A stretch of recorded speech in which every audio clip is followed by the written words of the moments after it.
nandito po ako sa abroad habang nandiyan sa Pilipinas naman yung ka-live-in ko. Then, without my knowledge, ay nag-loan siya ng pera sa isang lending company. Nagulat na lang ako nang may dumating na notice sa bahay ng magulang ko na nagsasabing kakasuhan daw kami ng estafa kung hindi namin ma-settle yung utang. Nag-alala po ako na maging dahilan ito para matanggal ako sa trabaho. Sana mapayuhan niyo po ako, Attorney Noel Valerio. Yes, wala hong kaso ho yan na kriminal. Una sa lahat, malinaw ho ang nakasaad sa ating Philippine Constitution at ganun din ng ating batas, revised penal code na tinatawag.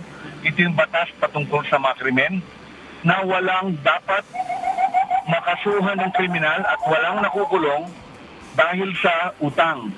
So, yung haka-haka o yung pangamba ng ating caller ay malayo ho sa katotohanan dahil nga ho, ang batas mismo ang nagsasabi na hindi ka pwedeng kasuhan ng estafa dahil sa utang.